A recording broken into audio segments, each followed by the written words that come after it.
What's up YouTube and welcome back to the Tango Plantown YouTube channel. My name is Fotoshooti and we got another deck profile from the event. As you guys can see, it's not from the location because we are at my home. So I decided to also profile my deck profile, which is Scraps. I got 18th place, and because my tiebreak was somehow like the second worst of all the X3 people. Um, yeah, I lost against zombies because I got paired against Necro in the first round. Of course, I'm getting paired with Necro out of 92 players. 92 players, by the way, is insane. Like, I'm so happy with so many people participating in this event.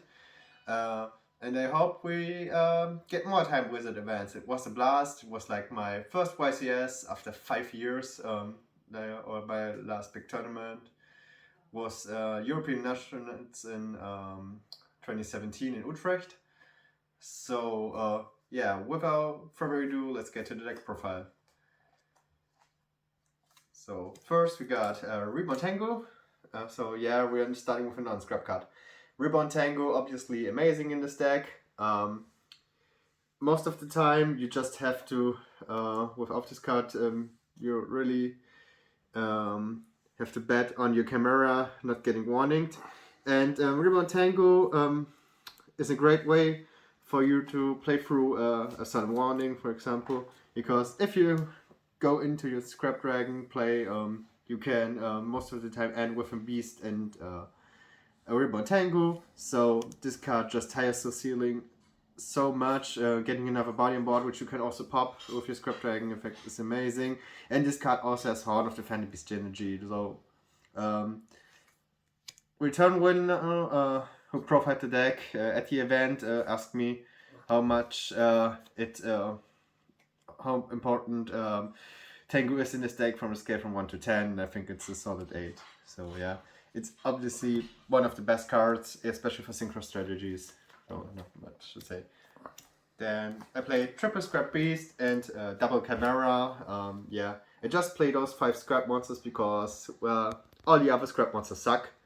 Like Goblin doesn't do anything, and it just gets you a Scrap Arching with your Chimera, and Golem is just a brick, and the other ones are just not good enough. So Beast is so important in this deck because you want to draw it with the Scrap Storm, and also it's also a great pop target because if you pop it with Scrap Dragon, it also triggers and gets you back your Chimera. So this build is basically Evan Vargas list, just improved by me and Blub. Blub, especially, I have to mention Blub here, especially took the deck to way more tournaments than I did. And yeah, he noticed that drawing Scrap Chimera is so bad in the early game because Beast is at least a tuner, so if it stays on field, draw with Scrap Storm, you can start your game plan. Tango, obviously, Thunder King is great to draw in the early game.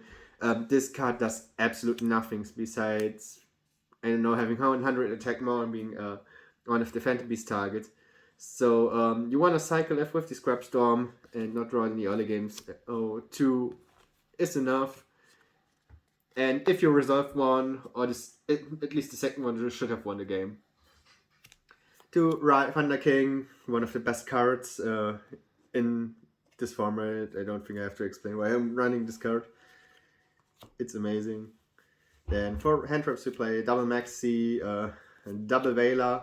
Especially the Veilers are very important because Chaos is a terrible matchup. My matchups were actually, I already mentioned Necro Zombies, which I lost against. I won against TG Stun. I won against Dragoonity, and I also won my last round against Chaos, which I'm so proud of because I was so afraid of that matchup. Max is not at 3 here because people tend to play a lot of random stuff. I mean, if we look at the matchups, the only matchup where Maxi would have been good is against the Dragoonity matchup, and Vela is very important just to protect the Scrap Dragons from stuff like Chaos Sorcerer or BLS. So you definitely need the effect negation. Blub also was playing testing with like 5 effect negations. I did as well, but I noticed that 4 effect negations are enough. So we got the 2 here, and the other 2s are in the trap lineup. Then we play triple upstart and triple duality, so we maximize on the consistency. People actually flamed me for playing this card because scrap is a beatdown strategy, but I don't think this card mainly uses beatdown strategy. I mean, it can do with some Thunder King and Tengu, but this deck mainly tries to outgrind the opponent with your Scrap Dragon. So you tend to draw hands where you have like 2 dead Scrap Storms in your hand, so you definitely want to draw Scrap Beast and Scrap Storm together as much as possible.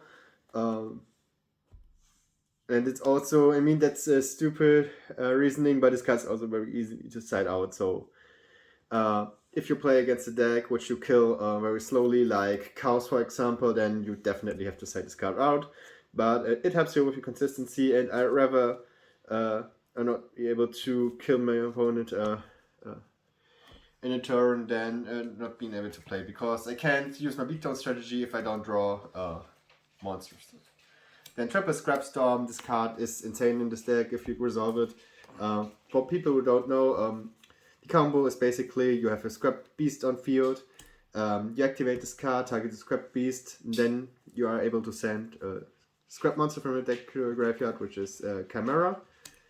Then you draw a card, and your Beast gets destroyed. And since it was destroyed by a Scrap card, you get to add your Chimera to your hand. So you got a Chimera with a Beast engraved, and also you drew a card. So yeah, this card is amazing.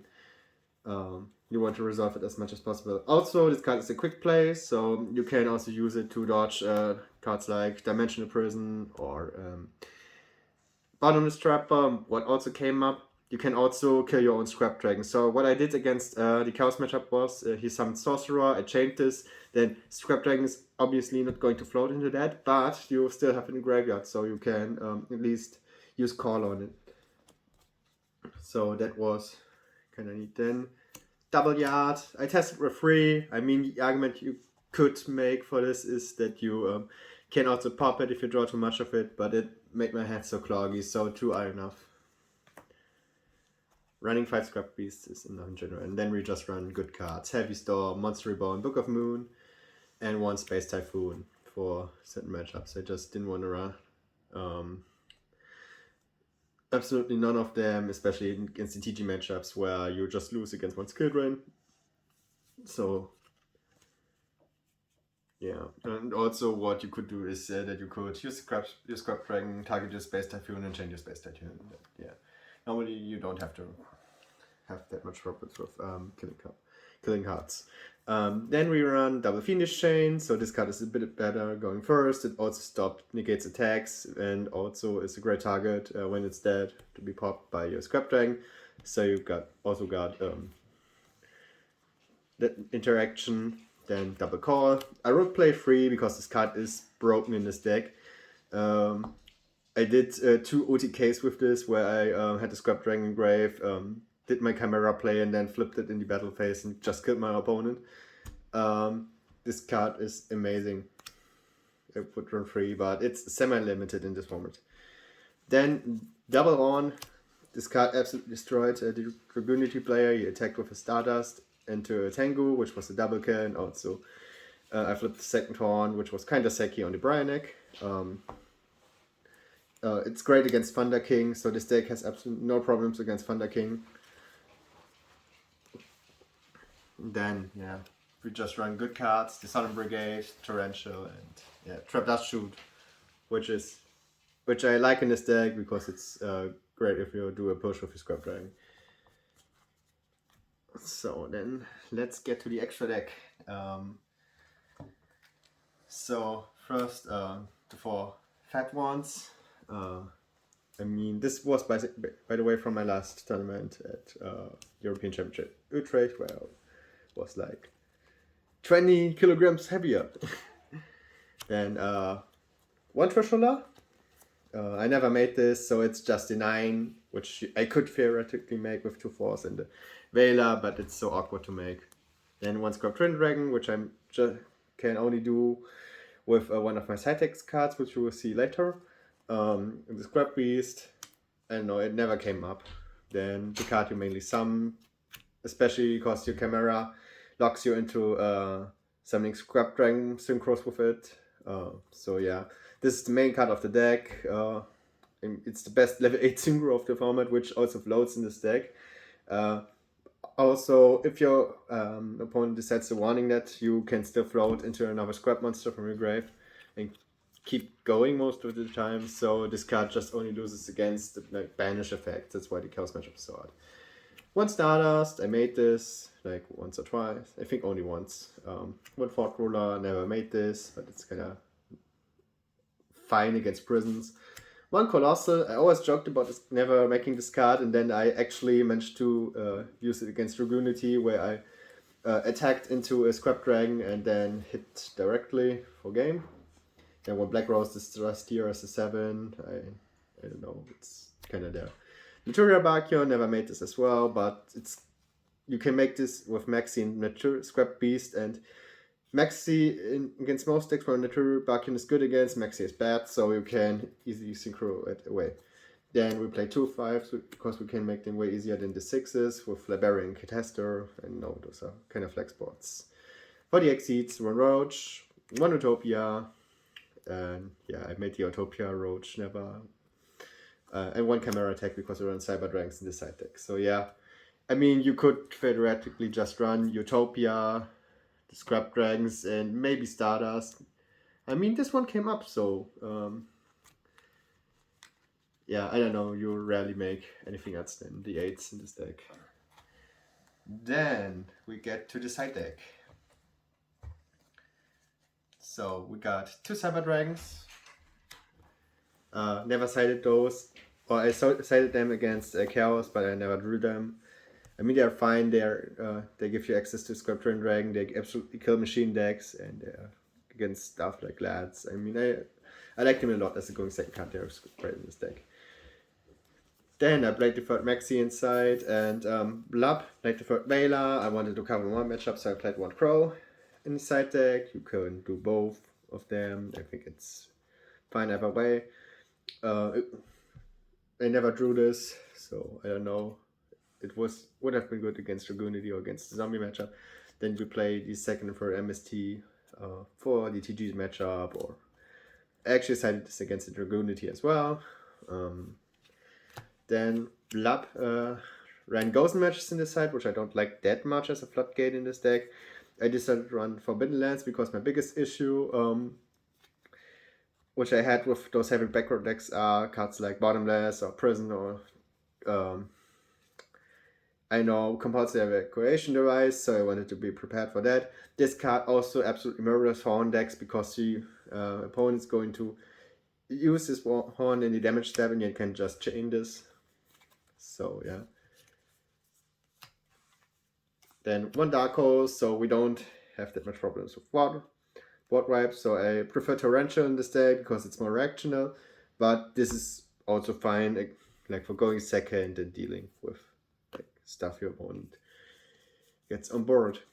Then double Bottomless. I don't like them that much with priority, but going first they're fine for those slow grindy matchups. Then double Shadow Mirrors. This card actually came up against Chaos. So this event was without Darkbird, so you would think that I would not side this card. But the Chaos matchup is so bad that you have to side this card. It also hits Infernity and Zombies, which is kind of neat. So I actually flipped this on a Chaos. It works against everything, which is not BLS. And I had a warning for the BLS. So it worked out in the end. And the last two side deck slots are 2 Light Imprisoning Mirrors. So this deck can side deck Floodgates really well.